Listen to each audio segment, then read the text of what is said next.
and the first drug to win full FDA approval to treat COVID-19. Today, the FDA approved Remdesivir as the first COVID treatment. Doctors say it can reduce virus load and get patients out of the hospital quicker. You know where I lost my faith in the FDA? You want to know where that happened? It happened because when we saw Remdesivir, which is also called Veklury, it's that Gilead product, that thing got greased right through too. That had the accelerated approval. Woohoo! They snuck that one right through. And that was on October, that was early on, it had emergency use authorization. But then on October 22nd, 2020, the FDA fully approved Veklury or Remdesivir for use in adults and pediatric patients 12 years of age or older and weighing at least 40 kilos for the treatment of COVID-19 requiring hospitalization.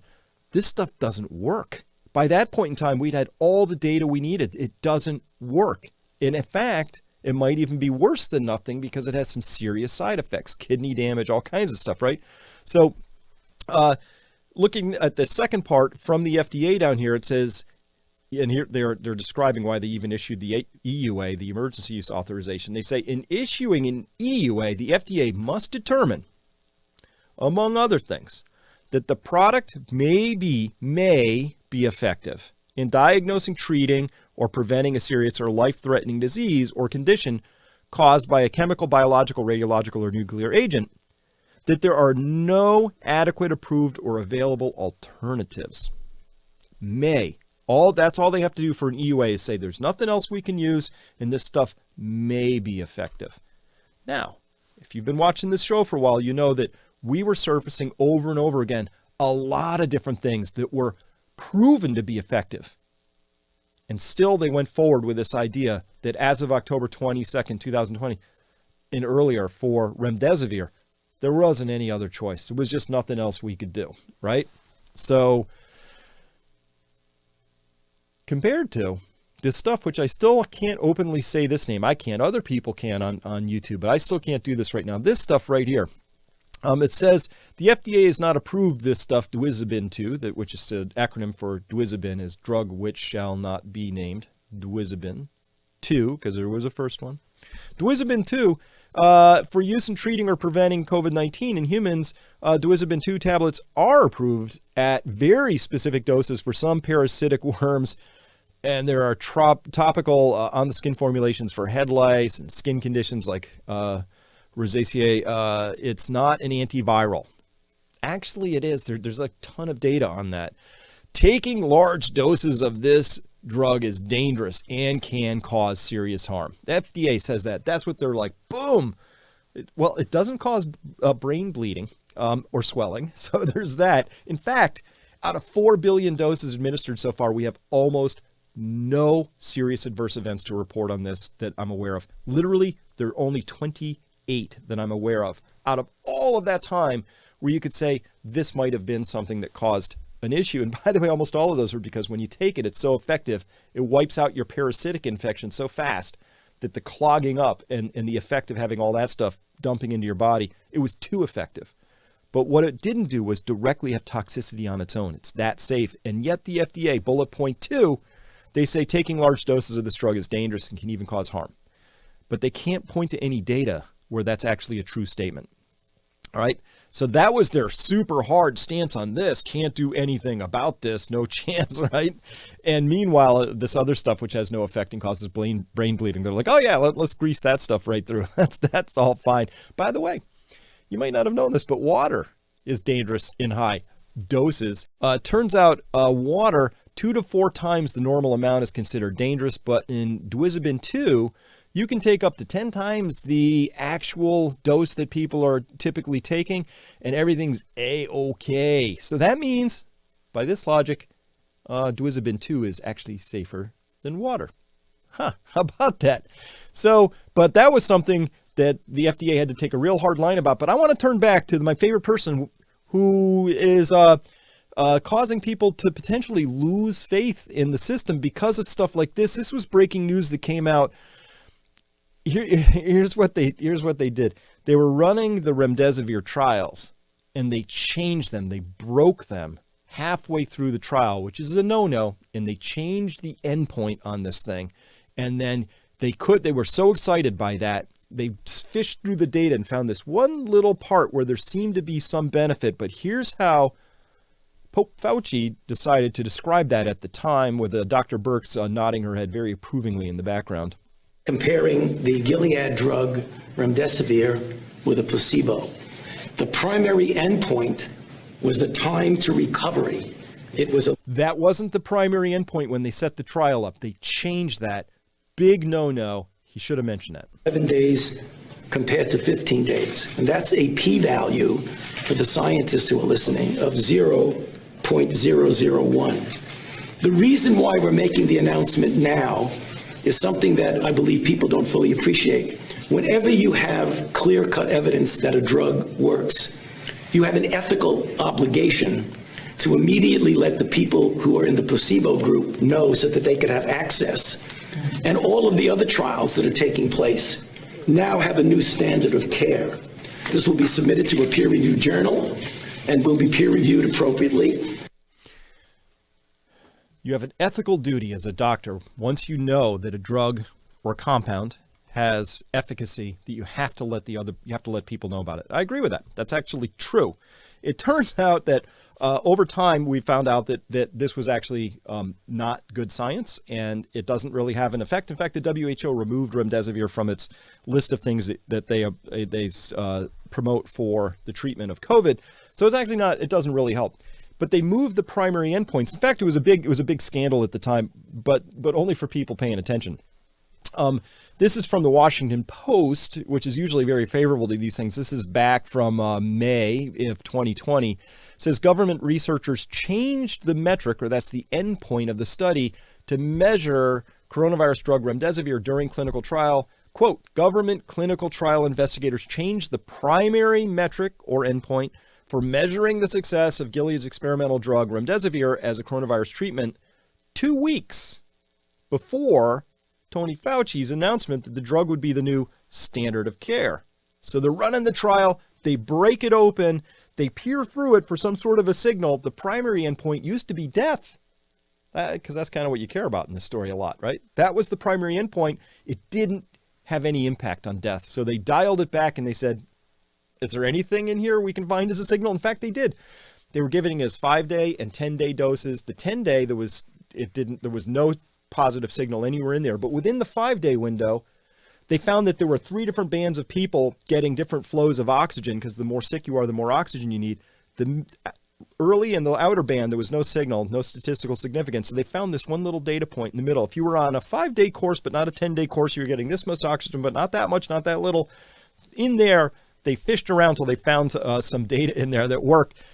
Quote, instead of counting how many people taking the drug were kept alive on ventilators or died, among other measures, the National Institute of Allergy and Infectious Diseases said it would judge the drug primarily on a different outcome: how long it took surviving patients to recover.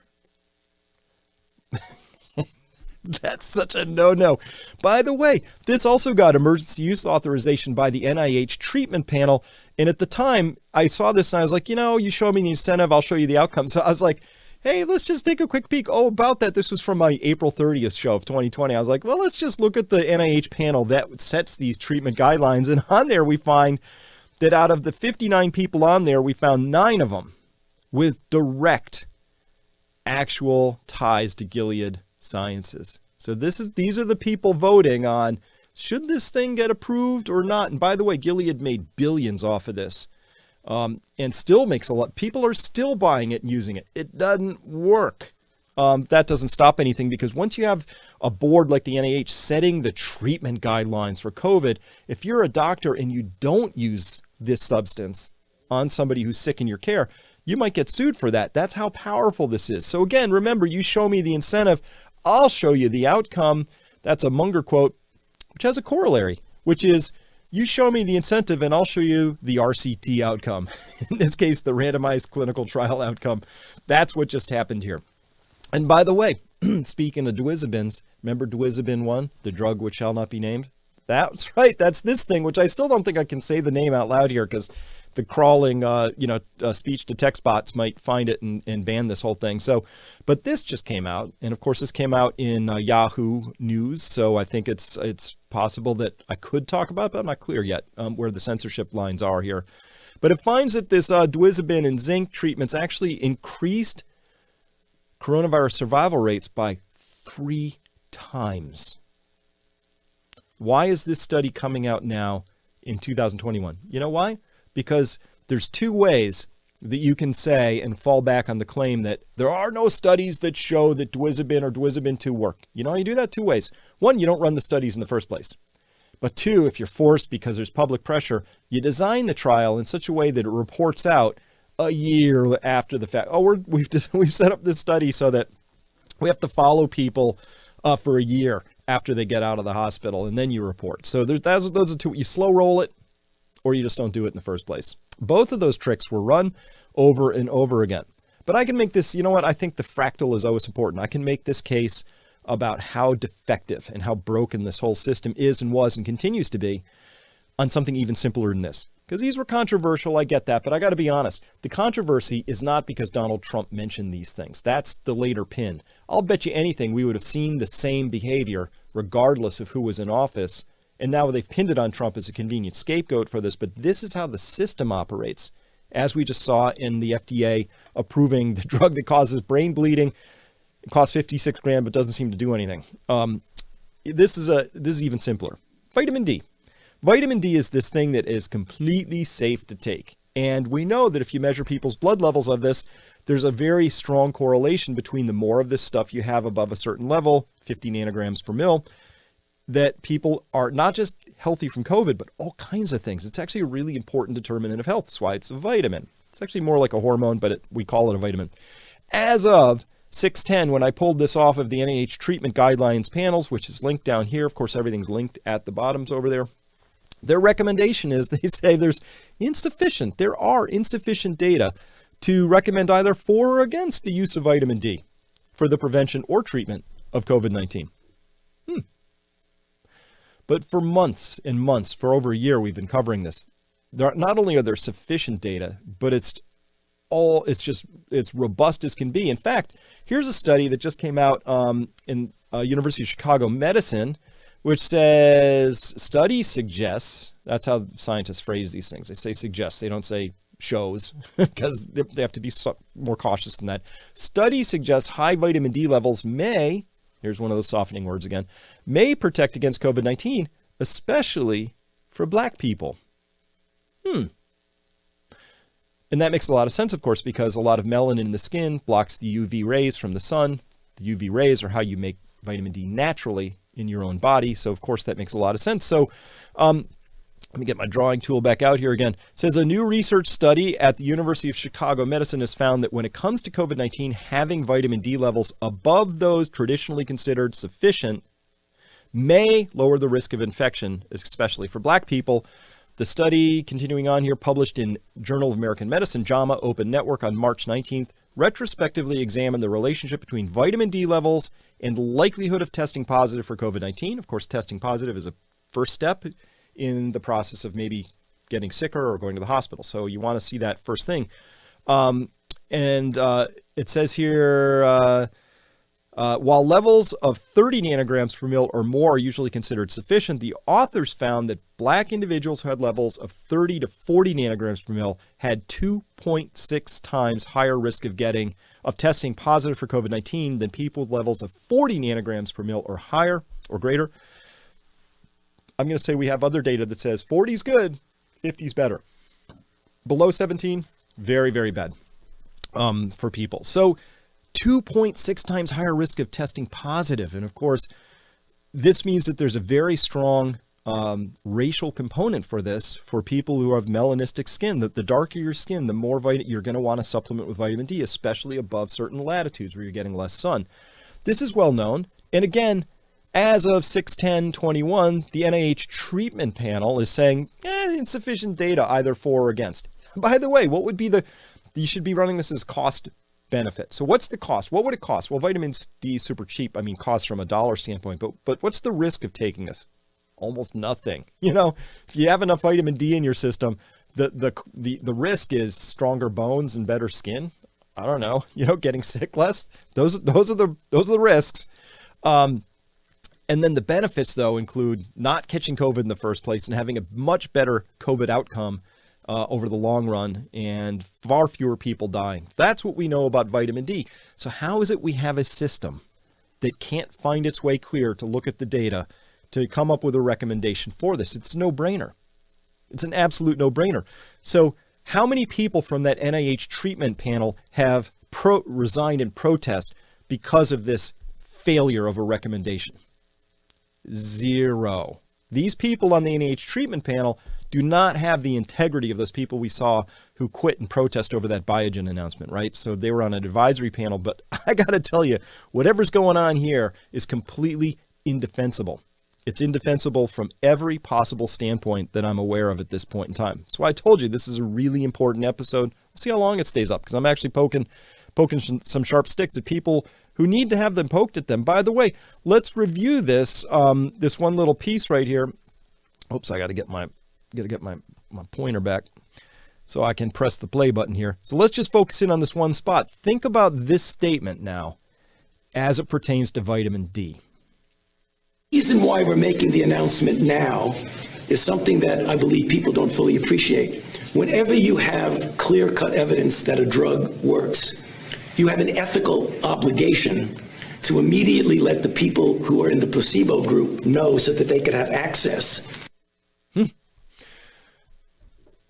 Well, now that we have data that says that vitamin D is really important and is highly correlated with a much better outcome and fewer incidents of getting sick, the control group, the placebo group in this, are all the people who haven't been advised to take sufficient vitamin D, who have levels of vitamin D that are too low.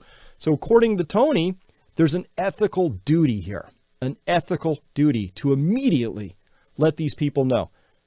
That hasn't happened. So here it is. If you want to take a screenshot, it's all on one page. I want to understand, Tony, does that ethical duty apply to everyone? I don't understand. Whenever you have clear-cut evidence that a drug works, he says, you have an ethical obligation to immediately let the people in the placebo group know. And yet there are still no recommendation for or against. It's just neutral. Oh, we don't care about vitamin D, even though we have all the data we need to show that it's actually our ethical duty to tell people about vitamin D. So if you're listening to this, and particularly if you are a darker skinned person of any race, you need to understand vitamin D and how important it is. It's cheap, it's simple, you should be taking it. If you have any concerns about this, you go to your doctor, you get your blood levels tested. And I advise you should do that because I love data. So you get your blood level tested, you find out you're at 20, your goal is to get to 50. There's a formula for figuring out how much vitamin D you should take as a supplement basis in order to get there. Talk with your doctor about it. But I got to tell you, the risk of getting on vitamin D is quite low. You have to take way too much of it in order to get to the bad side of that story. But it's really far away. But again, talk to your doctor. But I want to know about this.